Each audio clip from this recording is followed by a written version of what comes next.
بسم اللہ الرحمن الرحیم نحمدہ و نصلی علی رسول الکریم۔ اللہ تعالیٰ کا احسان شکر، اور یہ شکر جو ہے یہ ہمارے حضرت فرماتے ہیں، حضرت مولانا تقی عثمانی صاحب، کہ یہ بڑی عجیب نعمت ہے اللہ تعالیٰ کی۔ اس کی جو ہے فضیلت ہے اور اس کے جو فوائد ہیں، ہزار باطنی بیماریوں کا علاج ہے شکر۔ اور ایسی چیز ہے جو خاموشی سے کسی بھی حال میں آدمی کر سکتا ہے، نہ وضو کی، نہ اس کو قبلہ رخ ہونے کی، نہ کسی خاص شرائط کے ساتھ، بس جو بھی بات اللہ تعالیٰ کی طرف سے ہوئی، اس کو پسند آئی، اس کے دل کے موافق ہوئی، اس پہ چپکے شکر ادا کر دیا۔ اور حضرت یہی فرماتے ہیں کہ بھائی کتنی بڑی عبادت کی توفیق ہو گئی۔ یہاں تک فرماتے ہیں کہ بھائی ہوا کا اچھا جھونکا چلا ٹھنڈا، اس پہ آپ نے شکر کر دیا، اور کوئی کام وقت سے ہو گیا، کسی سے ملنا تھا وہ مل گیا، کوئی ایسا وہ رہا جو معاملہ جو آپ کے طبیعت کے موافق، آپ کے خواہش کے مطابق ہو گیا، تو اس پہ آپ نے دل میں شکر ادا کر دیا۔ اور آدمی دیکھے تو زیادہ تر چیزیں ایسی ہیں جس پہ شکر ادا کیا جا سکتا ہے۔ اور بار بار حضرت مثال دیتے ہیں سانس کی، سانس آ رہا ہے جا رہا ہے، باقی صحت قائم ہے، باڈلی فنکشنز ہو رہے ہیں، یہ سارے اس پہ جتنا شکر ادا کیا۔ اور پھر یہ کہ اللہ تعالیٰ نے اتنا بڑا احسان کیا کہ انسان بنایا، اپنی مخلوقات میں سے انسان میں سے بھی اہل حق میں سے کیا، ایمان کی دولت سے نوازا، اور توفیق عنایت فرمائی کہ بھائی وقت فارغ کریں، کچھ اپنے دین کی طرف متوجہ ہوں، اور اپنے کو بہتر سے بہتر مسلمان بنانے کی کوشش کریں۔ اور یہی کوشش ہے جس لیے مل کے بیٹھتے ہیں۔ حضرت کہتے ہیں کہ بھائی یہ کوئی وعظ و نصیحت یا کوئی تفسیر اور حدیث یا کوئی علمی تقریر وہ نہیں ہے، یہ تو ایک دوسرے کو نصیحت ہے، ایک دوسرے کو یاد دہانی ہے کہ بھائی اصل مقصد زندگی کیا ہے اور اس کے لیے کیا کوشش کریں۔ ہمارے بزرگ گزرے ہیں ماضی قریب میں، اللہ تعالیٰ ان کے درجات بلند کرے۔ السلام علیکم۔ تو حضرت نواب قیصر، عشرت علی خان قیصر صاحب، تو ماشاء اللہ بہت ہی وجیح اور بزرگ تھے، اور بہت ہی منکسر المزاج، باقی نواب تھے، نواب فیملی سے تھے۔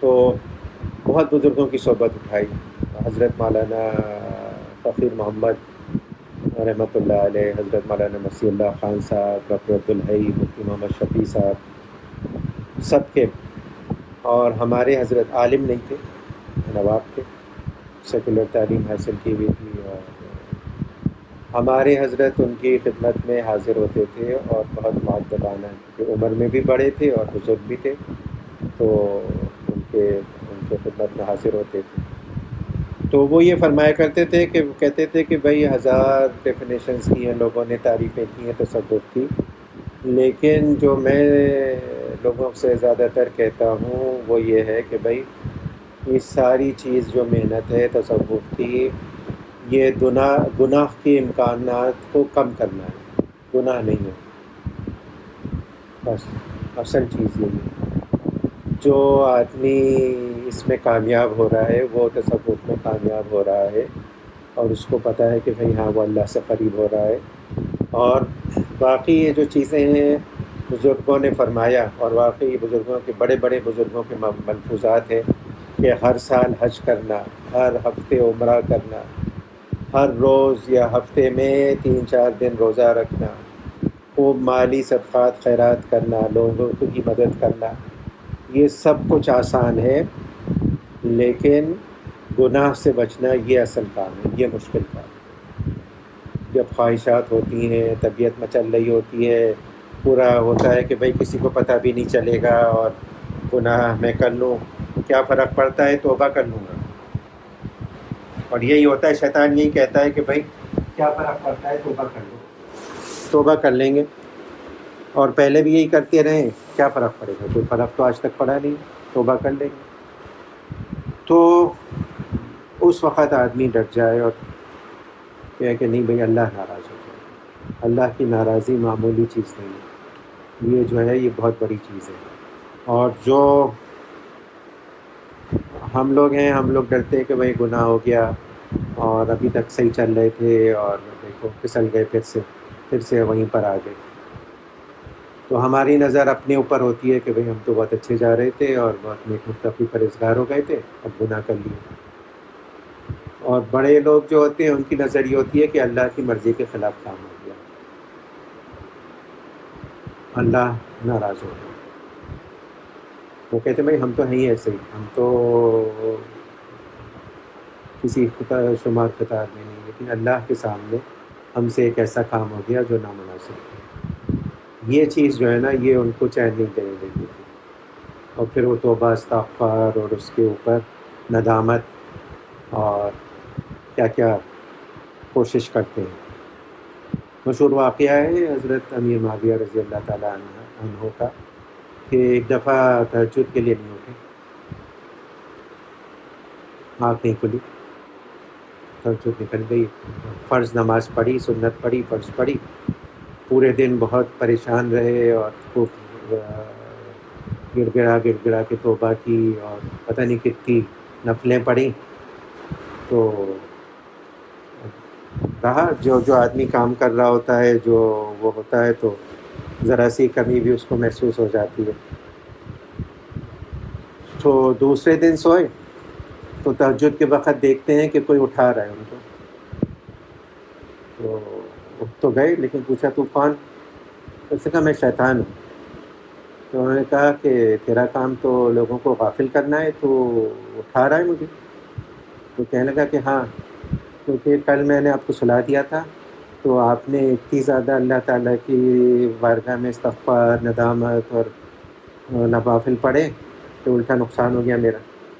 تو اب بہتر ہے کہ آپ تہجد پڑھ لیں، وہ میں سستا چھوٹ جاؤں گا اس میں۔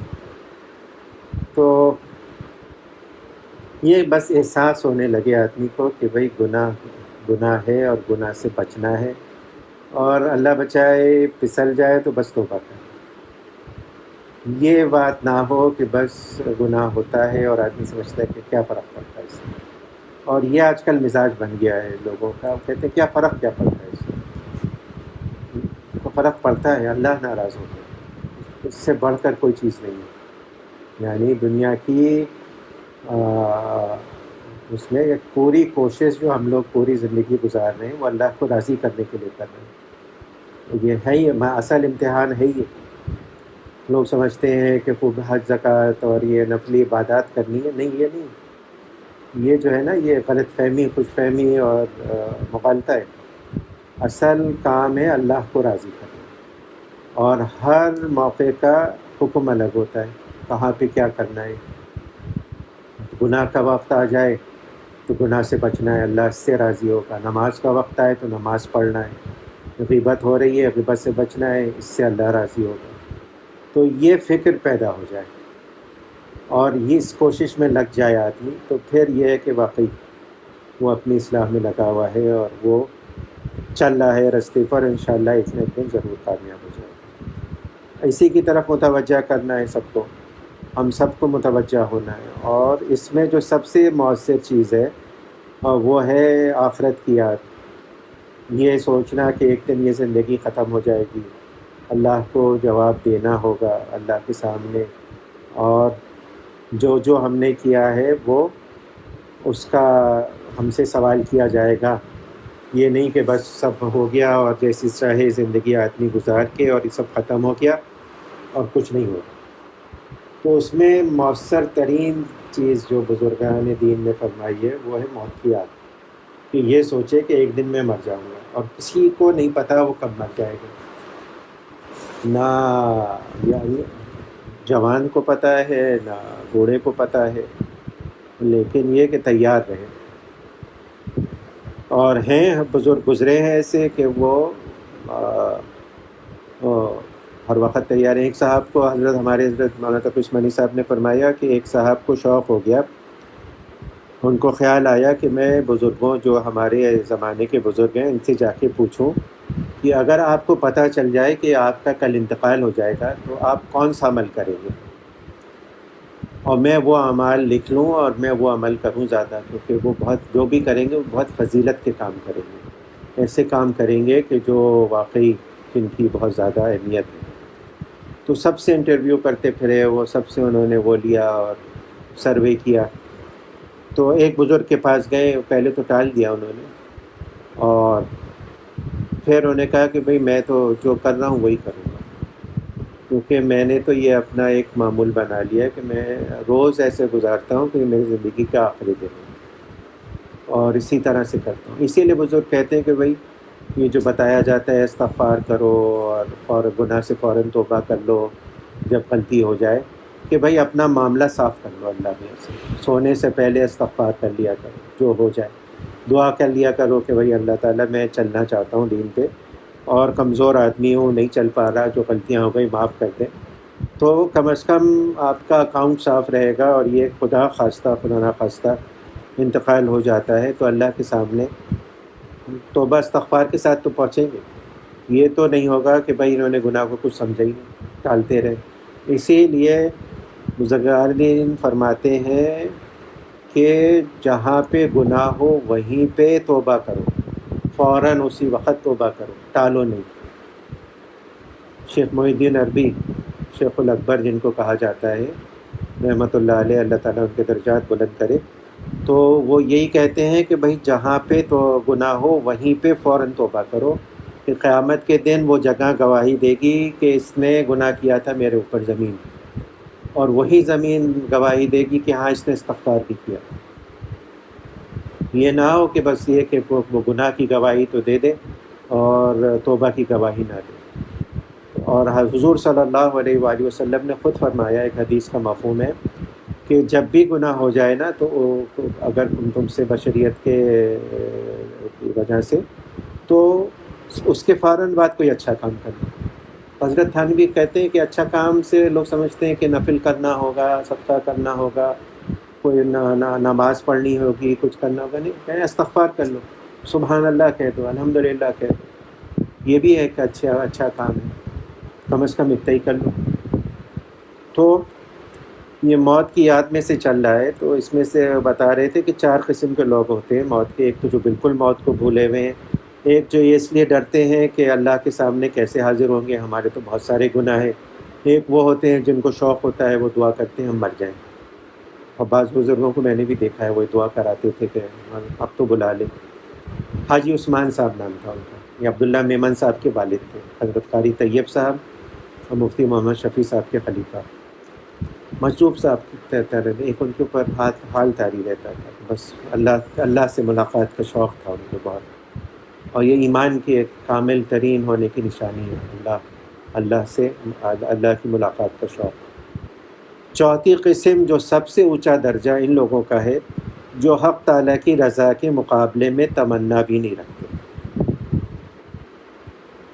وہ اپنی خواہش سے اپنے لیے نہ موت کو پسند کرتے ہیں نہ زندگی کو، یہ عشق کی انتہا میں رضا اور تسلیم کے درجے کو پہنچے ہوئے ہیں۔ اور یہ جو بات ہے نا، ہمارے حضرت ڈاکٹر عبداللہ رحمۃ اللہ علیہ نے فرمائی، شاعر تھے، تو فرمایا کہ یہ حرف آخری ہے محبت میں عارفی، یہ حرف آخری ہے محبت میں عارفی، گر ہو سکے تو کوئی تمنا نہ رکھیے، کچھ ایسا ہے، گر ہو سکے تو کوئی تمنا نہ کیجیے، کوئی تمنا نہ کرے، آدمی راضی رہے اللہ کی طرف سے، اور یہ بڑا درجہ ہے۔ اور تسلیم و رضا جو ہے یہ آخری ترین درجوں میں سے ہے۔ لوگ سمجھتے ہیں اخلاص سب سے بڑا درجہ ہے، ہر چیز اللہ کے لیے ہونے لگے، اور بزرگان دین فرماتے ہیں، صوفیہ کرام فرماتے ہیں، تسلیم و رضا سب سے بڑا درجہ ہے، کہ اللہ کی طرف سے جو حکم آئے اس کو تسلیم کر لے، اور یہ وہی درجہ ہے جس کو فرماتے ہیں اللہ تعالیٰ جب وہ ختم ہو رہی ہے، سورہ انسان شاید ختم ہو رہی ہے، رادیتم مردیہ فادخلی فی عبادی وادخلی جنتی، کہ ہماری مرضی پہ راضی، چاہے آپ کی میری مرضی کے مطابق ہے وہ چیز، مجھے تکلیف ہو رہی ہے، مجھے شدت غم ہے، میں تکلیف میں مبتلا ہوں، جو کچھ بھی ہے، لیکن میں راضی ہوں، اللہ کی مرضی ہے، وہ مرضی مولا از ہم اولا، ہر آثر آنکھوں پر۔ اور یہی چیز ہے جو برداشت کرا دیتی ہے آدمی کو، روتا بھی ہے، چیختا بھی ہے، تکلیف بھی ہوتی ہے، لیکن ذہنی طور پر اس کو سکون ہوتا ہے کہ یہ اللہ کی طرف سے ہے اور اللہ کی مرضی ہے، تو مجھے راضی، میں راضی ہوں اس کو۔ دعا بھی کرتا ہے، اس کے لیے دوا بھی کرتا ہے، اس کے لیے علاج بھی کرتا ہے، سب کرتا ہے، لیکن راضی رہتا ہے اللہ کی راضی مرضی کی، اور ہے بڑا درجہ ہے، اور ہے مجاہدہ طلب درجہ ہے۔ اور بزرگان دین جن کے کیا کیسے کیسے امتحان ہیں، حضور صلی اللہ علیہ وآلہ وسلم کا خود دیکھیں، ہم لوگ سمجھتے ہیں کہ اتنا بڑا مرتبہ کسی کا ہو نہیں سکتا مرتبہ، لیکن حضور صلی اللہ علیہ وآلہ وسلم کی سیرت دیکھی جائے تو کون سا ایسا رنج، کون سی ایسی مصیبت، کون سی ایسی تکلیف ہے جو ان کو نہ پہنچی ہو۔ بچے کا انتقال ہوا، اور بہت سے بچوں کا انتقال ہوا، کوئی بیٹا تو زندہ رہا ہی نہیں حضور صلی اللہ علیہ وآلہ وسلم کا، اور اہلیہ کا انتقال ہوا، اور سب سے شہید تھی اہلیہ، یعنی جن سے سب سے زیادہ تعلق تھا، جن کا احسان حضور کہتے تھے میرے اوپر بعض لوگوں کا احسان ہے، حضرت خدیجہ۔ اور بھوک کی تکلیف، غزوہ خندق پہ صحابی نے اپنا پیٹ دکھایا ایک پتھر باندھے ہوئے ہوں، تو حضور صلی اللہ علیہ وسلم نے اپنا پیٹ دکھایا کہ 2 پتھر باندھے ہوئے ہوں۔ اور جسمانی تکلیف الگ، غزوہ کون سا غزوہ تھا جس میں حضور صلی اللہ علیہ وآلہ وسلم کے دانت شہید ہوئے، پتھر آ کے لگا، اور بھی تکلیفیں، لوگ تکلیف دیتے رہے، ناموں سے پکارتے تھے، کیا کیا کہتے تھے، جھوٹا کہتے تھے، ساحر کہتے تھے، مجنون کہتے تھے، کہ نہیں ان کا دماغ خراب ہے، نعوذ باللہ۔ تو تکلیفیں پہنچتی تھیں، لیکن حضور صلی اللہ علیہ وآلہ وسلم کو اطمینان تھا کہ یہ تکلیفیں بھی اللہ کی طرف سے ہیں، اور مجھے اللہ کو راضی رکھنا ہے، ان لوگوں کے کہنے سے کیا سکتا ہوں۔ تو یہ راضی آدمی ہو جائے، اور جب اللہ کا ذکر، فکر، اللہ کی نعمتوں پہ شکر، اور مصیبتوں پہ صبر، اور گناہوں پہ استغفار، آئندہ کے لیے جب آدمی استعاذہ کرتا ہے، پناہ مانگتا ہے، اور ہر حال میں اللہ ہی کی طرف متوجہ رہتا ہے کسی نہ کسی حال میں۔ ہمارے حضرت آج کل یہ اس پہ بہت، جو بھی کہتا ہے نصیحت کر دیں، تو حضرت یہ فرماتے ہیں کہ بھئی بس اللہ سے دعا کرتے رہا کرو، دل ہی دل میں جو بھی مسئلہ، جو بھی چیز دل ذہن میں آئے، بس اللہ سے دعا، رجوع اللہ، رجوع اللہ، ہر معاملے میں اللہ سے رجوع رکھو کہ اب کیا کروں، اب کیا کروں، اب کیا کروں۔ تو اور پھر جب آدمی کی یہ ہو جاتی ہے، اتنی پریکٹس ہو جاتی ہے، تو پھر جواب بھی مل جاتا ہے اس کو، یعنی ذہن میں ایک چیز اللہ تعالیٰ ڈال دیتے ہیں۔ حضرت تھانوی کہتے تھے آخری عمر میں کہ اب تو بس یہ ہوتا ہے کہ ذہن میں فوراً آ جاتا ہے، اب یہ کر لو، اب یہ کر لو، اب یہ کر لو، اب یہ کر لو، جیسے ہی میں رجوع کرتا ہوں۔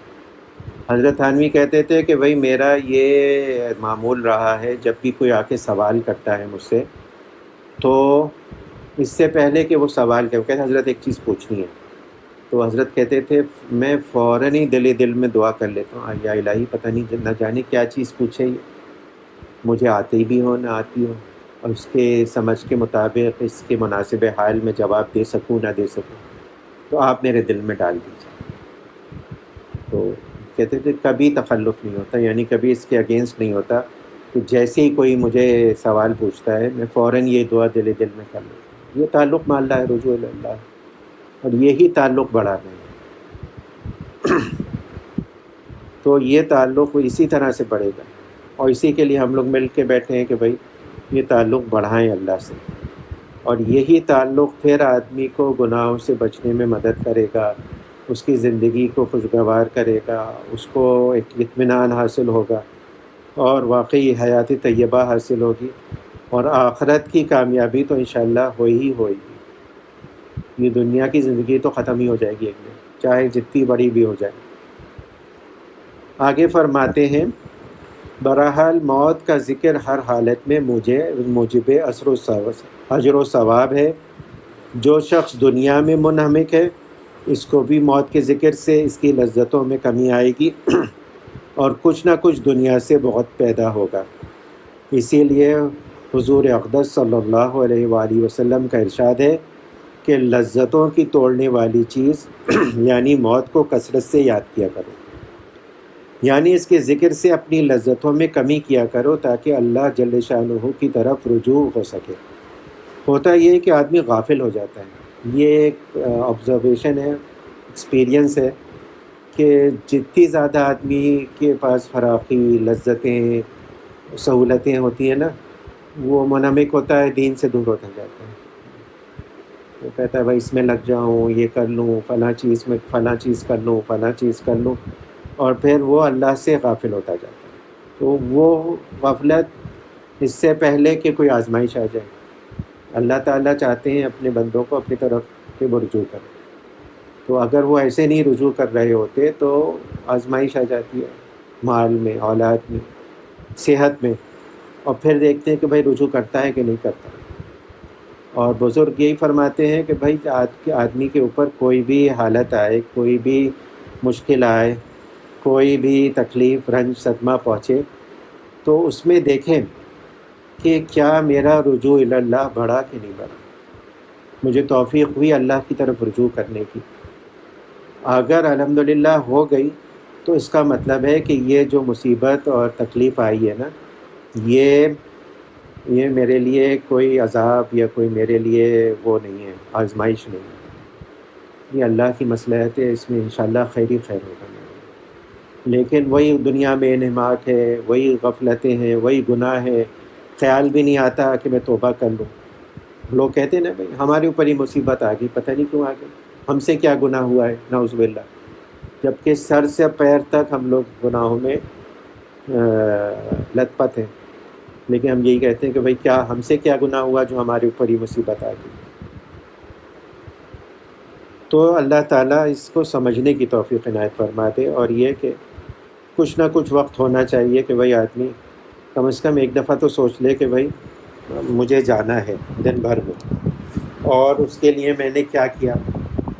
کچھ نہ کیا ہو تو بس استغفار تو کر لے اور اللہ تعالیٰ سے دعا مانگ لے کہ بھائی یہ دن تو آنا ہی ہے، سب مجھ پر بھی آنا ہے، میرے عزیز قریب پر بھی آنا ہے، تو میں اس کے لیے تیاری کر سکوں، میرے لیے آسان کر دیجیے۔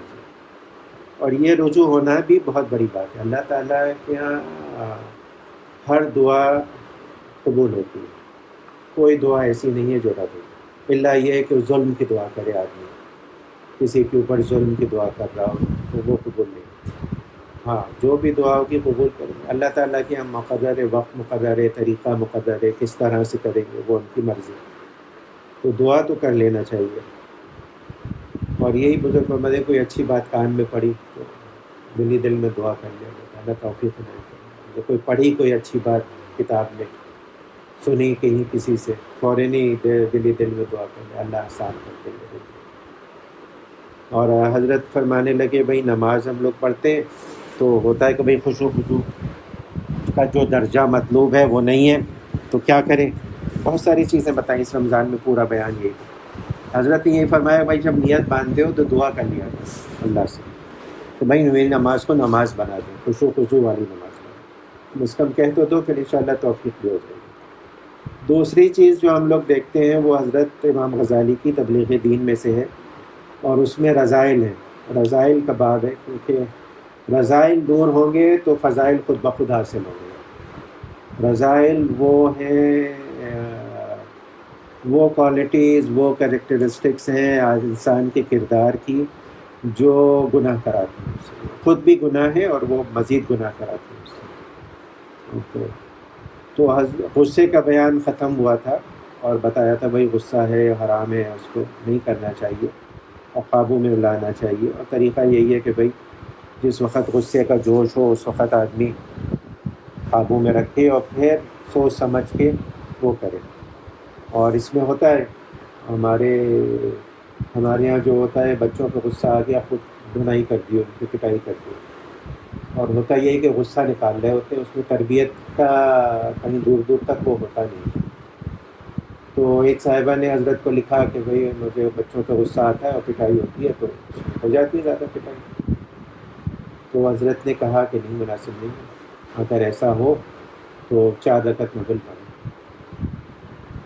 اور نفل پڑھنا جان پر جو ہے بڑی مجاہدہ ہوتا ہے، 2 رکعت ہی پڑھنا بہت مشکل ہے، 4 رکعت تو 2-3 دفعہ کے بعد طبیعت صاف ہو جاتی ہے آدمی کے، کہتے ہیں کہ ہاں بھائی۔ اور اگر زیادہ ہو تو پھر بتا دیتے کہ روزہ رکھو۔ ہمارے ہیں داماد، ان کے شیخ نے ان کے لیے مقرر کیا ہوا ہے کہ اگر فجر کی جہاں نماز نکلے گی تو روزہ رکھنا پڑے گا۔ تو الحمدللہ وہ فجر کی نماز نادراً ہی نکلی، کیونکہ یہ ڈر لگا رہتا ہے روزہ رکھنے پڑے۔ لیکن یہ طریقے ہیں کام کرانے کے نفس کو، بعض دفعہ وہ انعام سے وہ ہوتا ہے اور بعض دفعہ پنشمنٹ سے اس کو وہ ہوتا ہے۔ تو آگے بیان کرنا ہے حسد کا۔ حسد کیا ہے؟ حسد کے یہ معنی ہے کہ کسی شخص کو فارغ البالی یا عیش و آرام میں دیکھ کر آدمی کا دل کس لے، اس کو افسوس ہو کس کے پاس یہ نعمت کیوں آ گئی، اور یہ چلی جائے تو اچھا ہے، چاہے مجھے نہ ملے لیکن اس کو کیوں ملی۔ کوئی نعمت ہے کسی کے پاس، گاڑی ہے، گھر ہے، مال ہے، عزت ہے، کچھ اور رتبہ ہے دینی یا دنیاوی اعتبار سے، تو اس کو جاتا رہے وہ، اور یہ ہے بیماری۔ اور حضور صلی اللہ علیہ وآلہ وسلم نے اللہ تعالیٰ نے فرمایا، میرے بندے پر نعمت دیکھ کر حسد کرنے والا گویا میری تقسیم سے ناراض ہے جو میں نے اپنے بندوں میں فرمائی۔ یعنی اللہ تعالیٰ نے جس کو جو چاہا اپنی مرضی سے دیا، ہم کون ہیں اعتراض کرنے والے، ان کو کیوں دیا؟ ہم لوگ کہتے ہیں نا یہ وہ ہیں پینڈو، اپ اسٹارٹ، اور کیا کیا باتیں کرتے ہیں کہ بھئی دیکھو ان کو مل گیا، نو دولتی ہے، دولت ان کو مل گئی، ان کو تمیز نہیں ہے۔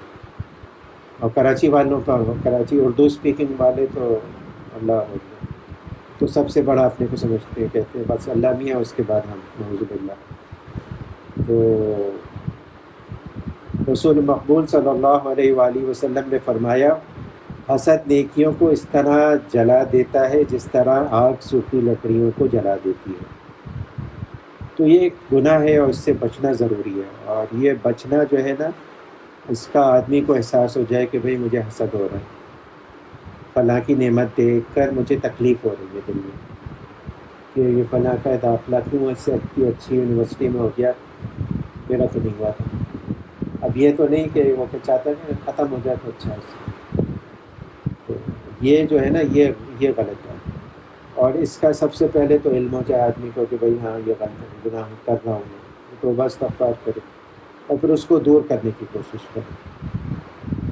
بڑا عبرتناک واقعہ مجھے میں سنا کہ ہمارے بزرگوں میں بہت بڑے بزرگ گزرے ہیں، حضرت فضیل بن ایاز رحمۃ اللہ علیہ، حضرت شیخ حسن بصری کے خلفاء میں سے، ہمارے سارے سلسلوں میں آتے ہیں۔ تو ان کا ایک کوئی بہت ہی خاص مرید تھا جس کو اپنا جانشین بھی بنانا چاہتے تھے۔ وہ بیمار ہوا، سخت بیمار ہوا، اور اس پر آ گیا، نزع طاری ہو گیا اس کو۔ تو ان کو خبر دی گئی، یہ پہنچے وہاں پر، اور انہوں نے وہاں جا کے یاسین پڑھنا شروع کیا۔ تو اس نے کہا مت پڑھیے، میرا جی الجھ گیا۔ پوری زندگی ان کا مرید رہا۔ تو انہوں نے کہا ٹھیک ہے، بعض لوگوں کی طبیعت ہوتی ہے، گھبراتی ہے، اس وقت بے چینی ہوتی ہے۔ انہوں نے آہستہ اس سے کلمہ پڑھنا شروع کیا۔ تو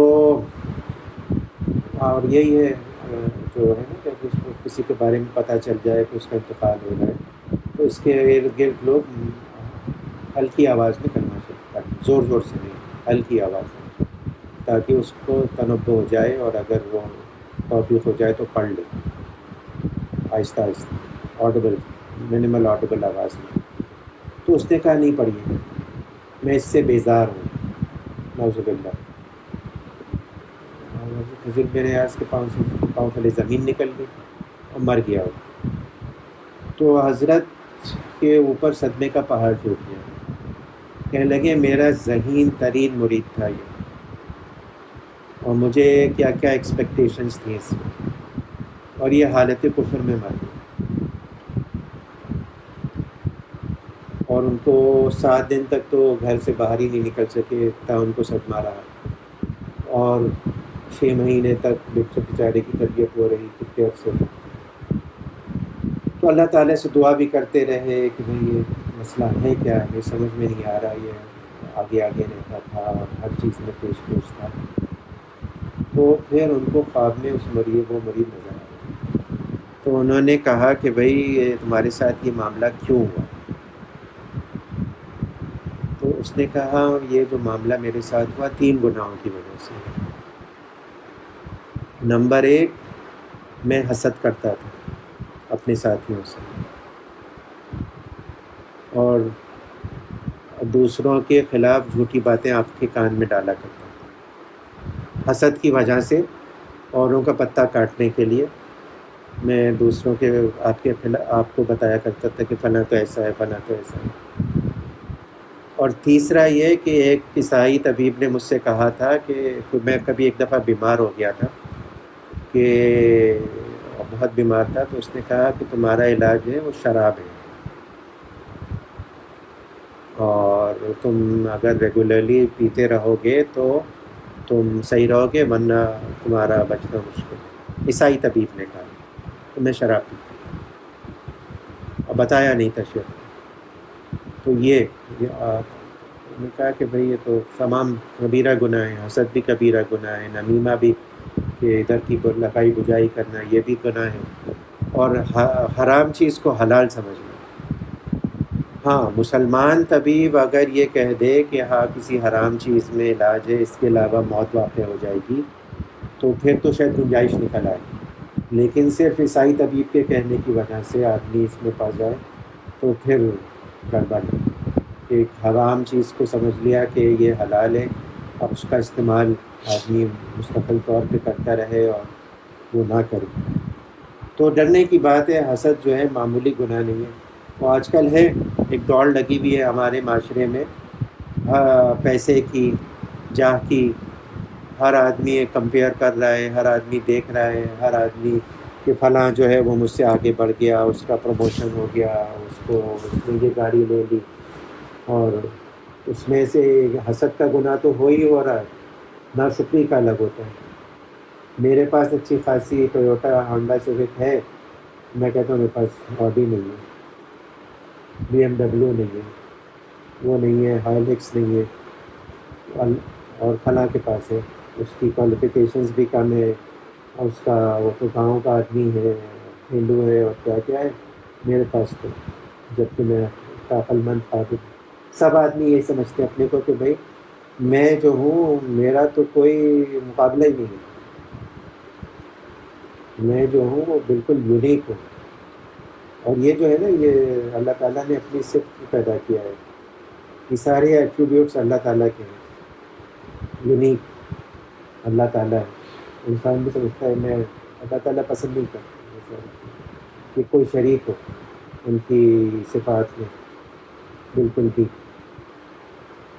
اور کوئی بھی ایسا شخص نہیں ہے جو irreplaceable نہ ہو۔ ابھی میں مر جاؤں، 1 ہفتے بعد ساری چیزیں نارملی چل رہی ہوں گی، پتہ بھی نہیں چلے گا، رو دھو کے کفن دفن کر کے کھانا وانا کھا کے سب کام برابر ہو جائیں گے، اسپتال میں کوئی نیا ڈاکٹر لگ جائے گا، کہیں پہ کہیں اور ہو جائے گا، اور دنیا ویسے ہی چلتی رہے گی جیسے چل رہی ہے، اور چل رہی ہے کتنے ہزار سال سے۔ بس کوشش یہی کرنی ہے کہ اس سے پہلے آدمی جو ہے نا اپنی اصلاح کر لے، اپنا معاملہ اللہ سے صاف کریں. اور اسی لیے کہتے ہیں نا یہ تصوف جو ہے گروپ کی یا اس کی چیز نہیں ہے, تو ایک 1 to 1, یعنی ایک حد تک شیخ بھی مرید کو لے جا سکتا ہے, بتا دیا, گائیڈ کر دیا, پھر اس کا معاملہ اللہ سے ڈائریکٹلی. دیکھیں فضیل بن ایاز رحمۃ اللہ علیہ, شیخ المشائخ, حضرت حسن بصری کے, وہ اپنے جس کو جانشین بنانا چاہ رہے ہیں, وہ کفر پہ اس کا انتقال ہو گیا, اور حضرت کو پتہ نہیں چلا کہ بھئی یہ باطنی گناہوں میں ملوث ہے. یہ معاملہ تو بندے اور اللہ کا ہے, اور یہی معاملہ جو ہے یہ صاف رکھنا ہے. اسی لیے کہتے ہیں نا آدمی ہر ایک کو دھوکہ سے دے سکتا ہے. آپ اپنے ٹیچر کو, اپنے پیرنٹ والدین کو, میاں بیوی کو, بیوی میاں کو, سب دھوکہ دے سکتے ہیں. بھائی بھائی کو, بہن بھائی کو, سارے رشتے. اللہ کو کوئی دھوکہ نہیں دے سکتا. اپنا معاملہ اللہ سے درست کر لیں. جس دن یہ بات سمجھ میں آ گئی نا, بس پھر آدمی ہوگا کہ ہاں اب میں کروں, گناہ بھی ہو جائے تو توبہ استغفار کریں, اپنا معاملہ اللہ سے صاف ہو. بس اللہ تعالیٰ کہنے سننے سے زیادہ عمل کی توفیق عنایت فرما دے. اللہم صلی علی حبیبک محمد وعلی آل محمد کما صلیت علی ابراہیم حمید مجید. اللہم بارک علی حبیبک محمد وعلی آل محمد کما بارکت علی ابراہیم. یا العالمین یا غیث المستغیثین یا ماذ المستجیبین. ہمارے تمام چھوٹے بڑے اگلے پچھلے یا نامیاں گناہ اپنے کرم اپنے فضل سے معاف فرما دیجیے. یا العالمین دین کی صحیح فہم پیدا فرما دیجیے. ہم آپ کے دین کے راستے پہ چلنا چاہتے ہیں, نفس و شیطان کا غلبہ ہے, کمزور ہیں. ہماری مدد و نصرت فرمائیے, ہمارے لیے آسان فرما دیجیے. اپنی رضا و خوشنودی کا حصول ہمارے لیے آسان فرما دیجیے. یا العالمین اپنی محبت اپنے حبیب حضرت محمد مصطفیٰ صلی اللہ علیہ وآلہ وسلم کی اپنی سچی محبت عنایت فرمائی. ایسی محبت جو دیگر تمام محبت پہ غالب آ جائے. اپنے حبیب حضرت محمد مصطفیٰ صلی اللہ علیہ وآلہ وسلم کی اتباع کی توفیق قابل اور راسخ عنایت فرمائیے. یا العالمین تمام خیر جو آپ کے حبیب نے آپ سے مانگا وہ ہمیں عنایت فرمائیے, اور تمام شر جس سے انہوں نے پناہ مانگی اس سے ہماری حفاظت فرمائیے. یا العالمین یا غیث المستغیثین یا ماذ المستجیبین. ہم سب کی حفاظت فرمائیے کرونا کی شدید مفصلات کے. آپ کا رحم, آپ کا کرم, آپ کا فضل کا معاملہ ہے پاکستان کے ساتھ. یا العالمین اس وبا کو دور فرما دیجیے عافیت کے ساتھ, پوری انسانیت سے دور فرما دیجیے.